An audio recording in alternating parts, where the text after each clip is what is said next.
And Eazy said, "You know this guy Shug Knight?" I said, "Yeah." He says, "Well, I'm going to kill him." He said, "This guy's going to be a problem, and I think I should kill him." And wow. I said, "Let me think this." I said, "Let me think this thing through." I said, "First of all, we're doing $10 million a month with 6 employees. We don't even have a typewriter in the office." I said, "We're the most successful startup record company in the history of the music business. And you want to kill this guy?" I said, "That just doesn't make any sense to me. And you know something? I should have let him kill him." For decades, Jerry Heller kept that thought buried. He was the quiet architect behind Ruthless Records, the man who helped launch NWA and steer Eazy-E into the spotlight. But by the end of his life, he wasn't just mourning the past. He was haunted by a single decision. The decision to protect Shug Knight instead of stopping him. Because back in the early 90s, before Death Row became an empire, before Dre walked out, before Tupac and Biggie were even targets, Eazy-E wanted to handle Shug, and Jerry Heller stopped him. What followed was a decade-long gangland Cold War between Ruthless and Death Row. Artists were poached, studios were raided, and West Coast rap turned into a battlefield. This is the story of how Shug Knight rose by tearing down Ruthless Records, and why Jerry Heller years later wished he had let it all burn before that happened. Ruthless beginnings, the foundation, Jerry built. Before Shug Knight stormed into the scene with blood-red threats and platinum ambition, there was Ruthless Records, raw, revolutionary, and light years ahead of the game, founded in 1987 by a teenage drug dealer named Eric Eazy-E Wright and veteran music manager Jerry Heller. Ruthless was more than a label. It was a movement. Eazy brought the charisma, Heller brought the infrastructure. Together, they launched NWA, whose explosive debut straight out of Compton changed the face of hip-hop forever. Ruthless was printing money. Eazy does it. No one can do it better. And the NWA catalog all went gold or platinum with little more than street buzz and controversy. By the early 90s, Ruthless wasn't just successful, it was feared. But inside that success was tension. Ice Cube had already walked out over money. Dr. Dre was getting restless. And in the background lurked a new threat. A tall, intimidating former bodyguard who saw opportunity in Ruthless's chaos. Shug Knight didn't just want in, he wanted to take over. And Jerry Heller saw it coming. In interviews years later, Heller admitted he and Eazy both knew Shug was dangerous. Eazy reportedly told him, "This guy's trouble." Heller believed it. But instead of confronting Shug's ambition head on, they tried to play the business game. Contracts, lawyers, paperwork. They didn't realize Shug didn't play games. He played power. And one night in 1991, that power would come crashing into a studio room with bats, fists, and threats that would rip the heart out of Ruthless Records. But we'll get there. First, let's look at how Shug Knight clawed his way to the top and made Ruthless his first victim.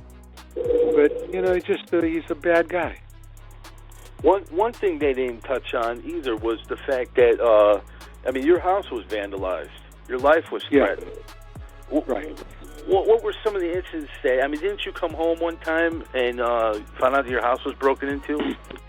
Yeah, it was July 4th weekend of 1990. Eazy had just moved into Calabasas.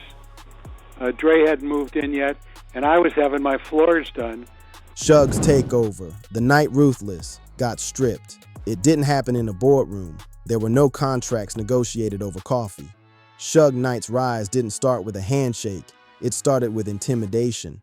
In 1991, Shug Knight wasn't yet the feared boss of Death Row Records. He was still a hungry street operator trying to carve out space in a ruthless industry. And to do that, he targeted Ruthless Records directly. His mission? Take Dr. Dre, the DOC, and Michelle L. by any means necessary. According to Heller's own account, it happened inside Galaxy Studios in Los Angeles. Shug rolled up with 2 armed men, not lawyers, not managers, enforcers. They cornered a member of the DOC's team, allegedly roughing him up and threatening more violence unless contracts were handed over. Then they turned their attention to Jerry Heller and Eazy-E. What happened next has become hip-hop legend. In Nightmare, Shug made demands. Ruthless had to release Dre and the others. No arguments, no resistance, just signatures. And Heller, looking around at the armed men and sensing Eazy's hesitation, made a call he'd later regret. He told Eazy to stand down, Let them go. Stay alive. The paperwork got signed. That moment, one room, a couple of bats, and a few terrified faces cracked Ruthless Records in half. Dr. Dre walked out and into Shug's arms. Death Row was born.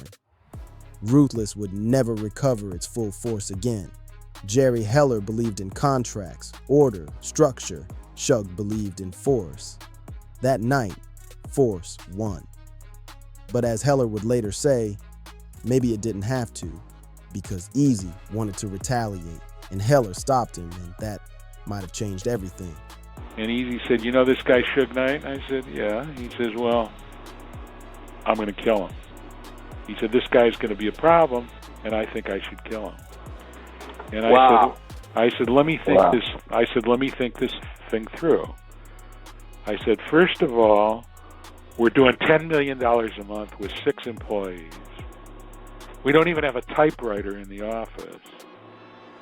I said, we're the most successful startup record company in the history of the music business. And you want to kill this guy? I said, that just doesn't make any sense to me. And you know something? I should have let him kill him. Eazy's instinct, the moment he wanted to strike back. That was the moment Jerry Heller never forgot. After the studio confrontation, after watching Shug Knight steal Dre, the DOC, and Marcello right out from under Ruthless, Eazy-E wasn't angry. He was ready to act.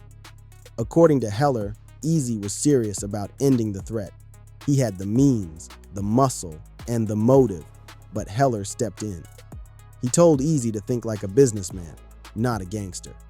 That retaliation would destroy everything they had built. The label, the empire, the music. He talked Eazy out of it. He chose order over war. Years later, Jerry Heller would replay that moment over and over. In interviews, you can hear the edge in his voice. A mix of frustration and guilt. He saw what Suge became, a mogul built on menace, someone who turned Death Row into a label of fear and force. And every time Heller saw another headline about Suge, another assault, another accusation, he felt that sting. He'd stopped the one man who could have stopped Suge early, and the cost, massive. Death Row exploded. Dre's The Chronic dropped in 1992 and rewrote the rules of West Coast hip-hop. Doggy Style came next. By the time All Eyes on Me hit in 1996, Death Row was a cultural superpower. Meanwhile, Ruthless, once the most feared label in the game, was fading fast, battered by lawsuits, shaken by betrayal, and eventually devastated by loss. Jerry Heller's voice got quieter over the years, but when asked about that moment, the one where Eazy said, "Let's end this guy," he never hesitated. He should have let him. That was the regret that never left. How Death Row flourished from Ruthless's bones. When Dr. Dre walked away from Ruthless, it wasn't just an artist leaving a label. It was the collapse of a sound, a vision, a dynasty. Dre had been the architect of NWA's sonic blueprint. He wasn't just producing records. He was producing the identity of West Coast rap, and Shug Knight knew it. By securing Dre, Shug didn't just take Ruthless talent, he took its future. Within a year, The Chronic hit the streets. Dre's solo debut under Death Row didn't just break sales records, it set a new tone, G-funk, gangsta, and bold. The beats were hypnotic, the rhymes gritty, and the aura dangerous, and right behind it came Doggy Style, Snoop Dogg's explosive debut. Both albums sold millions. Both made Death Row the most dominant label in hip-hop, and both were born from the ashes of Ruthless. Meanwhile, Jerry Heller and Eazy-E were scrambling to recover. They still had Bone Thugs and Harmony, who would become a breakout act later, but the core was gone. The heart had been ripped out, and Heller knew it wasn't just business, it was personal. He'd watched Shug intimidate their team. He'd watched him maneuver Dre away.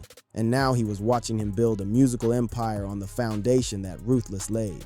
It wasn't just theft, it was conquest. And it stung even more because Heller had seen it coming. He'd underestimated how far Shug was willing to go. He thought contracts and lawsuits could fix it, but Shug didn't follow paperwork. He followed power. And in 1995, when Eazy-E died and Ruthless officially started to crumble, Shug Knight was still on top smiling, but the war wasn't over. It was just changing shape. The war continues. Rumors, fear, and retaliation in the streets. Ruthless versus Death Row wasn't just a music rivalry. It became a war zone, and even when the record stopped spinning, the threats kept circling. After the studio confrontation and the public split, Jerry Heller began noticing things. Strange cars outside his house, whispers in the industry, unspoken fear in the faces of people who used to smile freely. Then came the burglary. In an interview years later, Heller claimed someone had broken into his home. What was taken? Documents, contracts, industry paperwork, not jewelry, not cash, nothing flashy. Just the kind of material Shug Knight might want access to. Heller never named names, but he didn't have to. He'd lived in the industry long enough to know the difference between a robbery and a message. Meanwhile, artists on the Death Row side were thriving, but many of them felt trapped. Dre had made his success, yes, but he also started pulling away, citing chaos and violence. The DOC eventually admitted the intimidation that surrounded their exodus from Ruthless haunted him. Even Snoop Dogg years later would admit he feared for his life during his early Death Row years. The Ruthless team, on the other hand, moved in silence. There was no retaliation, no public outbursts, partly because they didn't have the same muscle, and partly because Heller and Eazy tried to play clean. They relied on lawyers, on image, on legacy. But in the streets of LA, none of that mattered. Respect wasn't written in contracts, it was written in fear. And Shug Knight had rewritten the rules. The intimidation never ended, it just got quieter. And Heller? He kept wondering if they'd played it too safe, and lost everything because of it. The fall of Ruthless and the loss that broke the label. There was nothing left for me. When he died, that was it for me. There was nothing left for me at Ruthless. So when he left this earth, a couple weeks before I left Ruthless. Okay. And then the album comes out, it does, what, 5 or 6 million, something like that? Actually, it's Diamond, so it did at least 10. By 1995, Ruthless Records was bleeding. The empire that once shook the industry had been gutted, first by betrayal, then by fear, and finally, by death. Eazy-E's death in March of 1995 wasn't just tragic, it was a death sentence for Ruthless. At just 31 years old, Eric Wright checked into Cedars-Sinai Medical Center with a persistent cough and didn't come out diagnosed with AIDS and gone in a matter of weeks. His passing shocked the world. But behind the headlines and tributes, Jerry Heller was shattered. He didn't just lose a business partner, he lost the one person who kept Ruthless alive. And with Eazy gone, Ruthless unraveled quickly. The remaining artists were either grieving, bitter, or both internally. The company had no anchor. Heller tried to hold it together, but without Eazy's presence, Ruthless lost its voice, the edge, the authenticity, the spark that had made it dangerous. Meanwhile, Death Row was still dominating. All Eyes on Me dropped the following year. Shug Knight was in full control, and any hope of a Ruthless comeback faded fast. To Jerry Heller, the contrast was unbearable. The man who had taken from him his artist, his reputation, and now maybe even his peace of mind, was still standing, still thriving, still feared. And as Heller watched Shug Knight roll into more headlines, more drama, more bloodshed, that old regret burned brighter. He had protected Eazy from striking back. He had chosen the legal path, the smart path. But now, looking around at the ruins of Ruthless, he couldn't help but wonder if he'd chosen wrong and if that choice had killed everything they built. Straight Outta Compton, reopening old wounds. In 2015, the biopic Straight Outta Compton hit theaters and brought NWA's story roaring back into the spotlight. It was raw, emotional, and powerful, but for Jerry Heller, it was also deeply personal and painful. The film didn't just tell the rise of NWA, it pointed fingers. Heller was portrayed as a manipulative manager, the white executive exploiting young black talent. Ice Cube's character calls him out, Dre leaves him. Eazy questions his loyalty. To millions of new fans, Jerry Heller became the villain of West Coast rap. But Heller had his own version, and when Straight Outta Compton dropped, he didn't stay silent. He gave interviews, filed lawsuits, and tried to correct what he called a false narrative. And in doing so, he reminded everyone of what he'd been saying all along. that the true threat wasn't in the boardroom, it was on the streets. It was Shug Knight. To Heller, the film distorted history. It erased the threats, the studio raid, the intimidation. It ignored how Shug ripped artists away with force and remade the music business in his own violent image. And it painted Heller as the corrupt one while letting Shug's real tactics fade into the background that drove Heller mad. Because while the film revived legacies, it also buried truths. And Heller knew the truth, that Shug had destroyed lives, labels, and maybe even contributed to the chaos that cost Eazy his future. He believed history got rewritten in favor of drama. But the drama, he lived it. He survived it. And by the time Straight Outta Compton hit theaters, Jerry Heller wasn't just defending his name. He was trying to rewrite the final chapter of a story stolen from him. The legacy of regret. What Jerry never got to fix.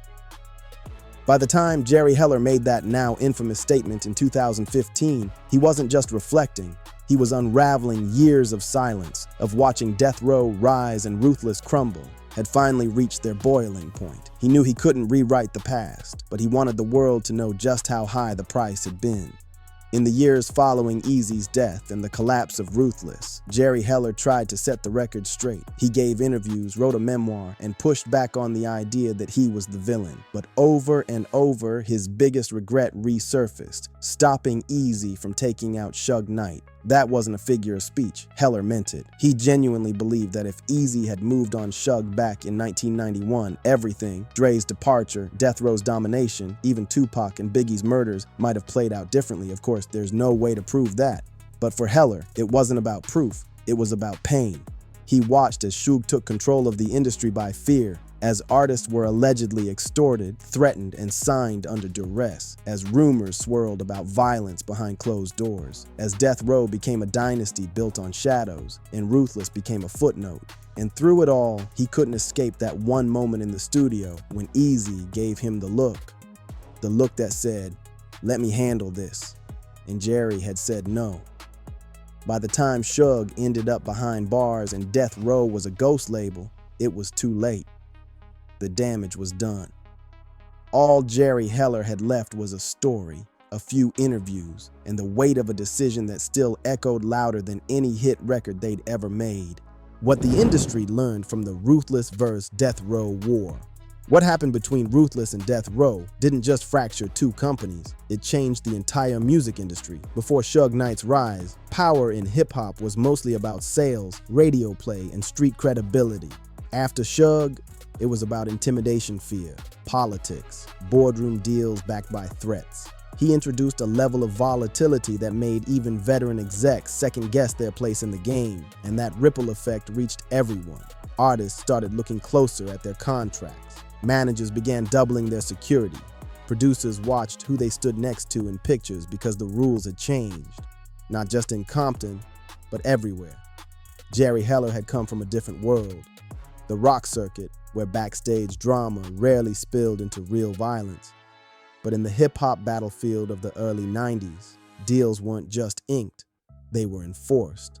And that terrified Heller.